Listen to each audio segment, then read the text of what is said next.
Hello, students of ancient history. I hope everyone is doing well.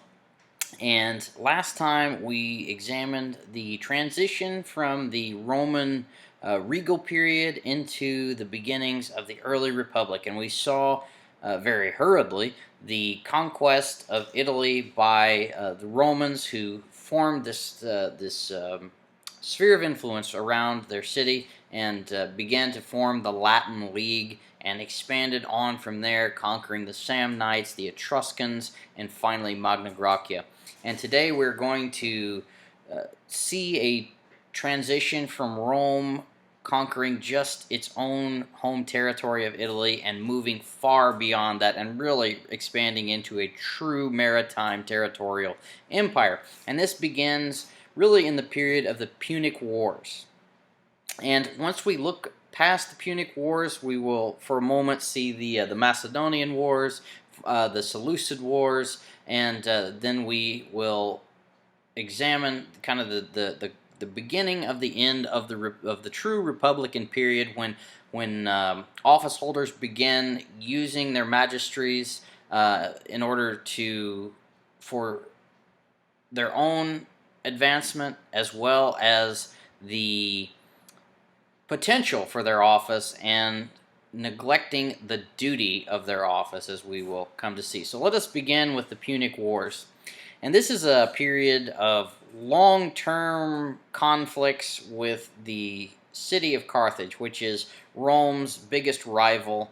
It is located in North Africa.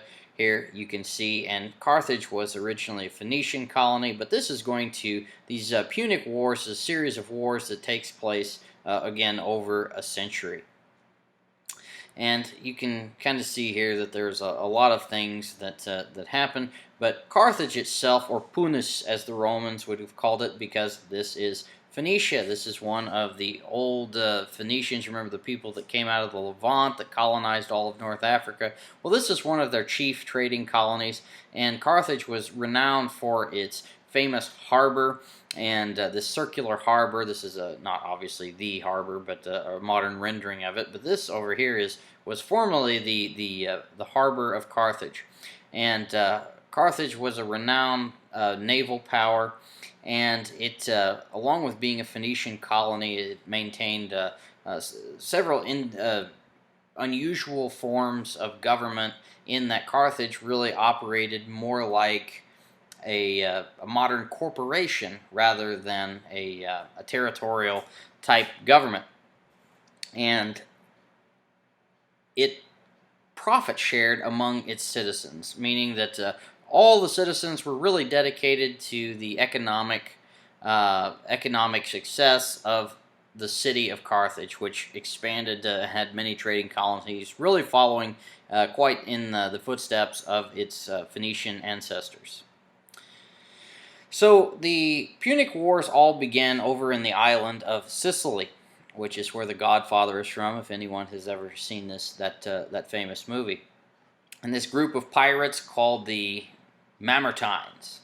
And the MAMERTINES were sort of a quasi-Roman group, and the MAMERTINES take over and pick a fight in Messina, which eventually becomes a protectorate of Rome. Then it becomes a protectorate of Carthage, and all of this situation that began with a band of pirates that appeals to Rome after they take over Messina.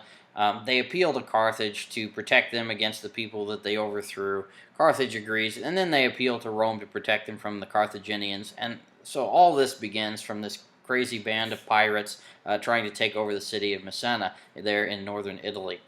And Rome is going to use this really as a grounds to conquer all of Sicily, which is this giant island out in the middle of the Mediterranean, here you can see. And the only problem is Rome does not have a navy. And Rome while it's a great land military power, I mean, it's not the Colossus of the Roman. It's not the Roman Empire yet, but it is getting much better, and the legionnaires are fairly renowned in the ancient world, but they are not the stuff of legend yet. But there are several phases of this war, and we just simply don't have time to go over everything. But the city of Syracuse really here is one key feature, and it becomes an ally of Rome, giving Rome a toehold on the island in order to be able to ferry its troops over to onto the island from mainland Italy. And naval warfare in the ancient world was basically you would get a large ship with many banks of oars, which a trireme is the basic naval vessel of the Carthaginian army, and they have by far the best navy in the ancient world, and they would row as fast as they could and try to ram this thing called the rostrum, which is this bronze prow, into another ship, and then you would back up and you would try to sink enemy vessels this way. Now, this might sound easy, but try this sometime, just out for fun, and it's tremendously difficult.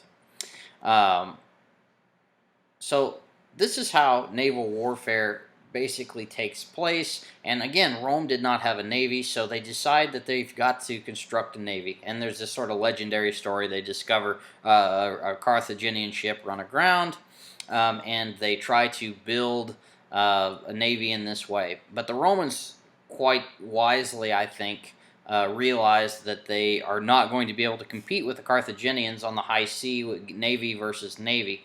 So they have to get creative, and they build this thing called the Corvus platform, which allows them to row up beside the Carthaginians and throw this platform over onto their ships, and then they can fight hand-to-hand combat where they are vastly superior to the Carthaginians.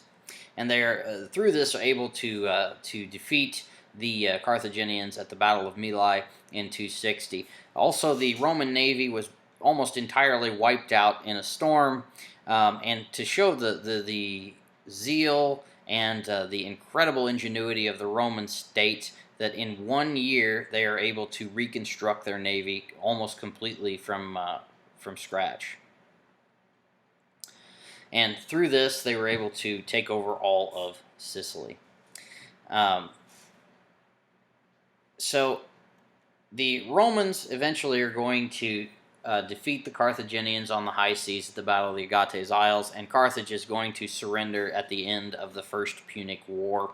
And reparations in that war come to 32 talents. What is a talent? It's not being able to sing well. It is 70 pounds of silver. So this is a massive sum of money, and along with 32 talents of silver, Carthage has to pay Rome.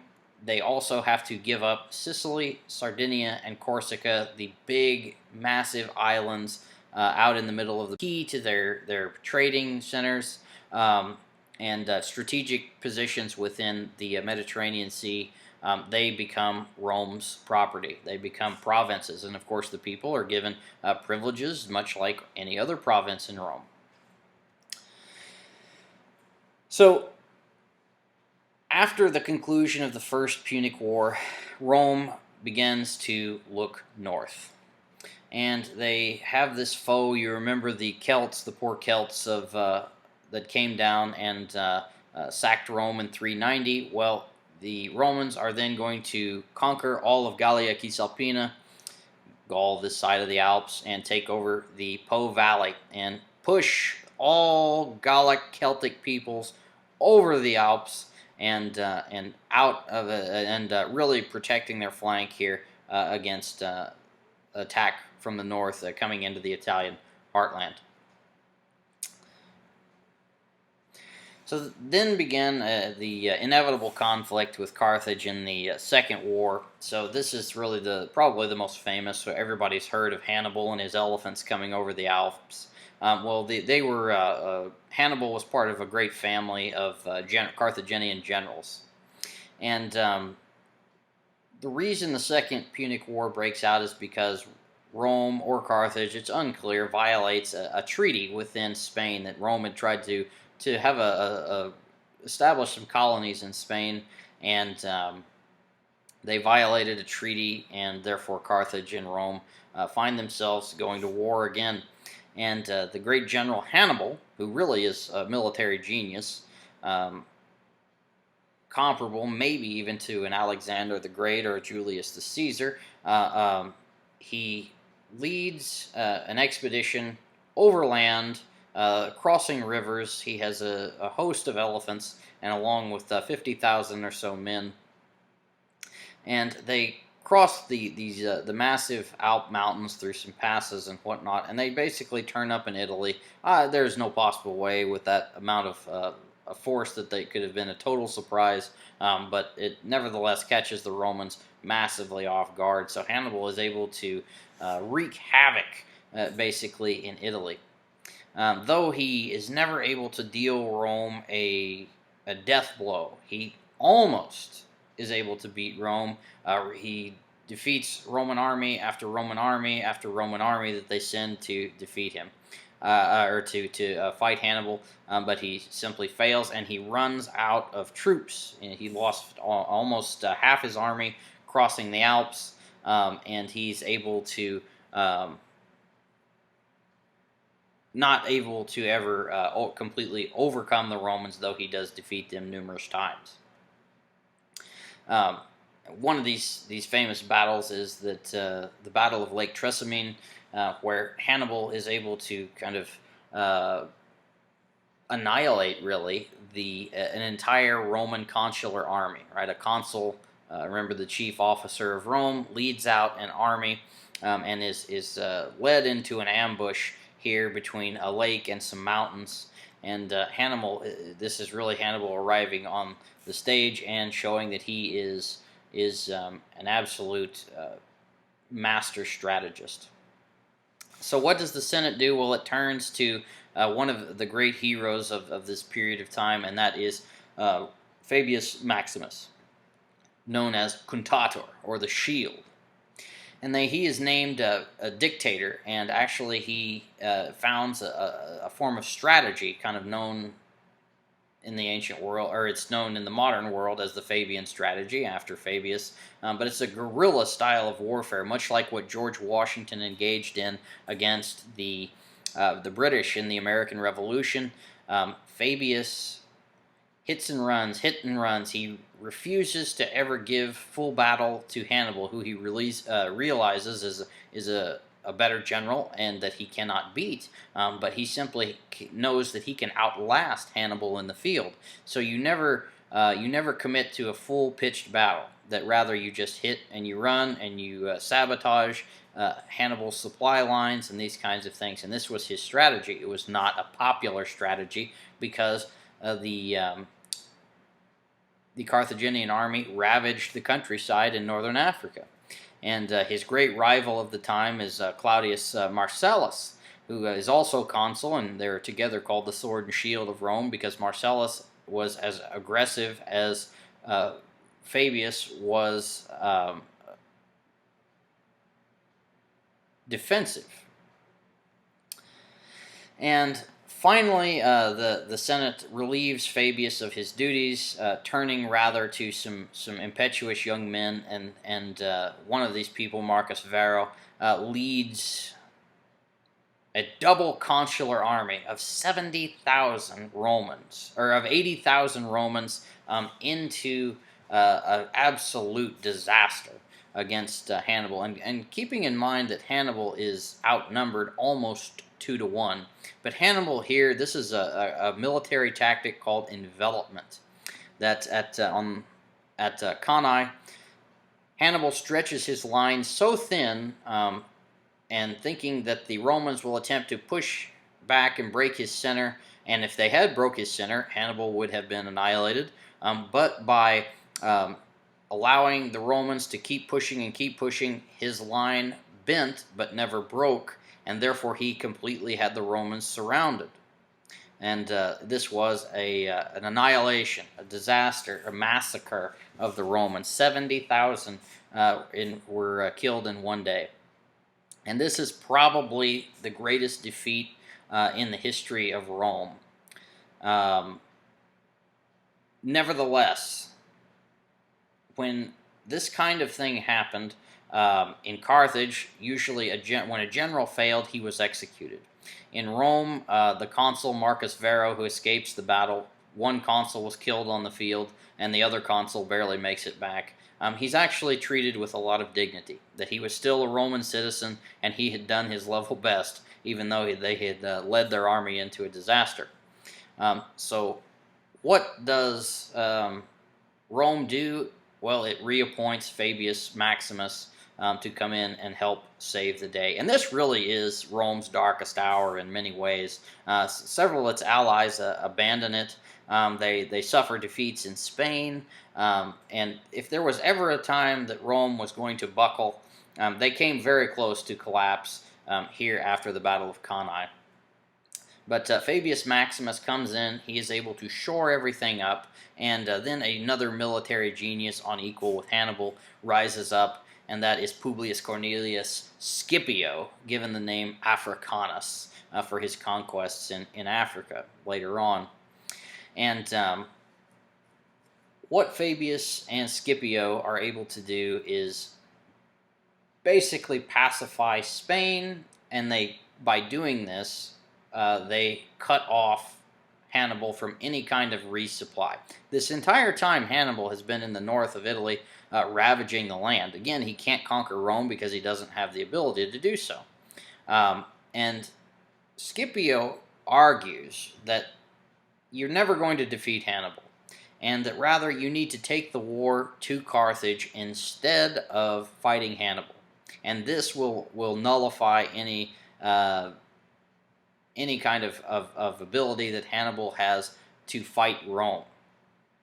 So indeed, Scipio's strategy, he's a very young man, he's in his early 20s when he suggests this, and he's actually given a consulship and given a great army, and his strategy worked highly effectively. When their armies go into the north of Africa, the Roman armies go into north of Africa, Hannibal is recalled because he has to come home and defend Carthage. And finally, you see the meeting of two military geniuses on equal with each other with relatively equal-sized armies, and that is Hannibal and Scipio Africanus at the Battle of Zama. And Scipio is able to defeat Hannibal there. And for all his great efforts, Hannibal is, of course, banished and by his own city. He eventually commits suicide later at the court of Antiochus, the king, the Seleucid king in Syria. And Carthage is forced to pay 10,000 talents of silver, along with giving Rome over all its land except the city of Carthage itself. And its navy and army are outlawed. And so all Carthaginian land becomes Roman land. So all is left is the city of Carthage. Sure enough, there's this guy, Cato the Elder. And he's an old, grizzled senator, and every time he would make a speech, it wouldn't matter what it was about. If he was going to eat salad for lunch that day, he would end any speech with Carthago delenda est, which is Carthage must be destroyed. And so finally, Rome picks a fight with Carthage over basically nothing, and they send an army in and just annihilate Carthage. They just pull the walls down, and so it was said they sowed salt in the fields, although this is probably a myth. But Carthage is totally wiped out at the end of the Third Punic War. And with this, you see Rome's expansion within the Western Mediterranean to be almost totally complete, and that Rome's Western Empire at this point is really locked in, and that they're now going to turn their eyes to the east. And some keys to Rome's victory that up until 150 are simply the alliance system, that their Italian allies did not abandon them during that dark hour when Hannibal was there and at the Battle of Cannae. They turned to great generals such as Fabius, and they employed this strategy. They held out, and they had really brilliant commanders such as Scipio Africanus, who is finally able to defeat Hannibal. So Rome, I'm not going to talk in any kind of detail about its wars in Greece, but I will simply say that Rome is able to overcome, beyond a shadow of a doubt, the legionaries are able to defeat the Macedonian phalanx on the field numerous times in Greece's own backyard, and by doing this, Rome is able to not only conquer territory and annex provinces within Greece proper, but also within the kingdom of Pergamum, will become a Roman possession as well, which is in modern-day Turkey, or Anatolia, which is right next to the next greatest power in the world besides Rome, probably greater than Rome at this point, at least in the eyes of the ancient, which is the Seleucid Empire. One of Alexander the Great's generals, Seleucus, gets the province of Syria, and they have a massive empire there. So there's again a large series of wars within the ancient world. Here's, you can see the division of Alexander's empire, and here's the empire of Seleucus. But there are a series of wars in Greece, and again, I just simply don't have the time to go through all this. But there is numerous battles and whatnot. This is one of my favorites, called the Battle of Cynocephali. I just simply love it for the name because it's dog's head. And this is where, as you can see, the Roman legion is able to completely overwhelm the Greek phalanx and shows its superiority in military tactics on the battlefield. So eventually, Rome, through its superior military tactics, strategies, and devotion, dedication, is able to conquer all of Greece and move into, grab a toehold here in Anatolia. And this brings him into conflict, of course, with the Seleucids, which is the next, as I say, great power. And eventually, remember the great Scipio Africanus, he is sent with a consular army of 30,000, and he defeats the Seleucids, drives them back at the Battle of Magnesia. And this really is where the Romans have arrived on the world stage as really the dominant, absolute dominant power in the Mediterranean. That there's nobody that can seemingly stop the Romans at this point. There will be some that still try again and again, but at this point, Rome has become supreme after the Battle of Magnesia.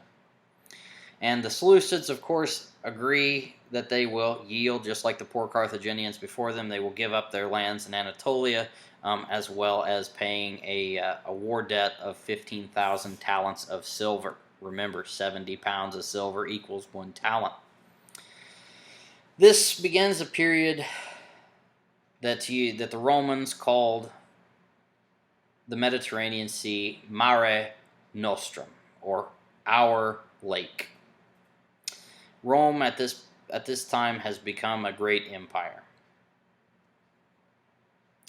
And to exemplify this, Antiochus IV, Epiphanes, which he calls himself Epiphanes, God on earth, the king of the Seleucid Empire, comes out with his army in Egypt to go against a mandate of Rome, and simply a diplomat of Rome, Gaius Linus, comes out alone with just himself, unarmed, with Antiochus with his whole army behind him, and he says, he tells the king that you will take your army, you will turn around, and you will go back to Syria.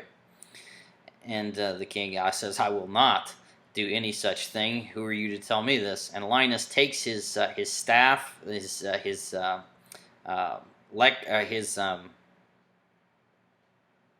fasces, his sign of power, and the sign of the power of his office, and he draws a circle around Antiochus.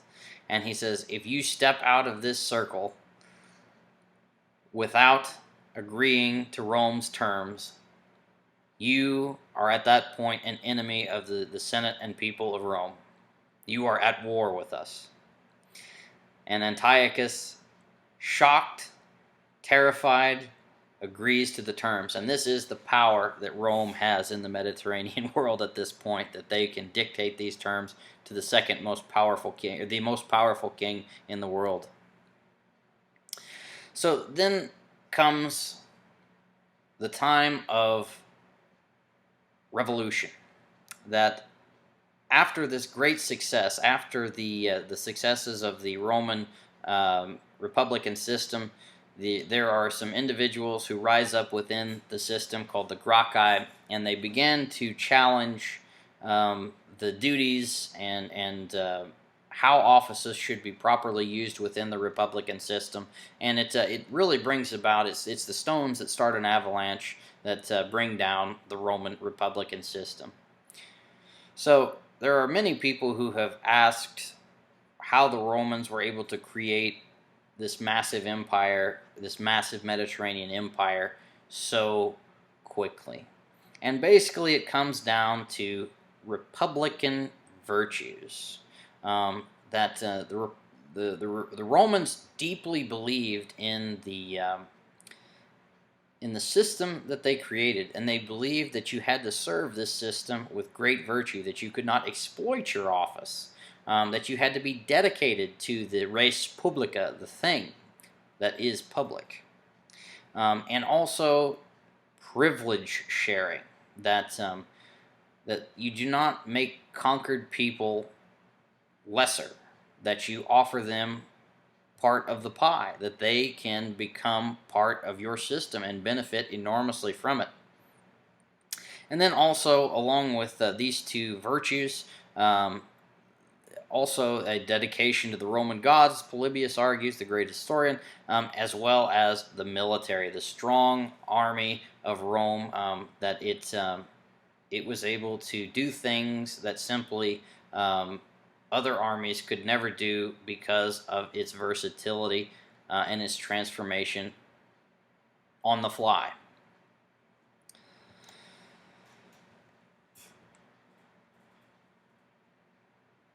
So we have some problems that occurred. The Senate becomes more powerful, and there begins to be factionalism within Rome, that there are this kind of old guard of the patricians versus the new men versus the equites, which is this kind of group of business people. And then we have another continued problem of the citizen farmer, that you had to have land, remember, to be a citizen in Rome, and without having land, you can't vote, you can't be a citizen, you can't, or at least a full citizen, and you can't serve in the army. That the rich had bought up all the land, and that many of the smaller farmers had been forced into debt bondage. They've had to sell themselves into slavery in order to pay off their debts.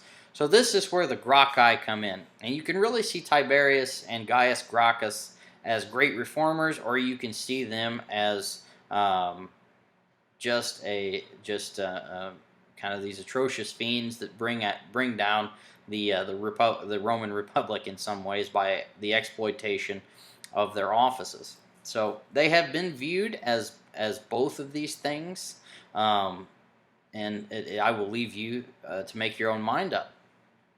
But Tiberius Gracchus, they are of course brothers, and Tiberius they are plebeians, and Tiberius is elected to the tribuneship from, remember, the office. You can veto anything, and that you are the leader of the plebiscite, or the assembly of the plebs, the tribal assembly. And he vows, as tribune, he is going to enforce a law, an ancient law from over 200 years ago, that no citizen can own more than 320 acres. And he is going to seize land from the rich aristocrats, and he is going to redistribute that land among the mob of Rome. So this is, when he goes about this, obviously you begin all legislation in the Senate. The Senate doesn't actually legislate, because, I mean, this is sort of a misnomer, but the Senate offers pieces of advice. and no magistrate up to this point had simply rammed something through the any assembly without first consulting the fathers or the Senate, the wise old men, and so they were. So Tiberius, for the first time, decides that he is going to bypass the Senate, because obviously the Senate, full of rich old families, aristocrats, would never allow his law to become to get to the floor of any assembly. They would condemn it, and they would say it was a terrible idea. So instead, he appeals directly to the tribal assembly. He takes his law without consulting the Senate to them, and when he puts it to a vote, there's not just one tribune, but there are several tribunes. And one of these tribunes, Marcus Octavius, is kind of a Senate toady, if you will. He is on the payroll of the aristocrats, and so he vetoes Tiberius Gracchus's bill. Remember, a tribune can veto any bill, even the bill of another tribune. Can veto anything, anytime, anywhere. And so there begins to be this problem that, what do you do? So Tiberius goes back the second day, and he proposes his bill again. And again, Octavius exercises his veto. And then Tiberius proposes another bill, that Octavius be stripped of his office. And since he is part of the bill, then he cannot veto the bill. And he implores Octavius not to veto this bill, his land bill, but Octavius refuses, and so they legislate Octavius out of his tribuneship, which is illegal. It violates the Roman constitution, and then rams his own land bill right through the assembly. And he then announces, because as he was protected within his office of tribune from being prosecuted because he violated the Constitution, that he would stand for a consecutive term as tribune. Now, here he violates another precept of Roman law, or of the way of the ancestors, the mos maiorum, how things had always been done. You never stay in office more than 1 year. You always step down from your office. But he stands as tribune again, and he has totally ignored the traditional way of doing things, and violated many roles of his, or many duties of his office, and ultimately he's killed on right on at the speaker's platform within the assembly of the plebs by a mob, and his body is hurled into the river as a traitor. So all of this demonstrates the fracturing of the old republican system. And so enter Gaius Gracchus, who is Tiberius's brother, and he is even more of a firebrand than his brother was. He proposes all the same things. He appeals directly to the mob. He appeals to the tribal assembly, and he promises all kinds of things, that he would give them, free grain, cheap grain. He would do many things to help them. And eventually he, like his brother, is killed by the same mob for very similar reasons. So the legacy of the Gracchi is one of, you can see them as great social reformers, or you can see them as destroyers of the traditional ways of office holding within the Roman Republic.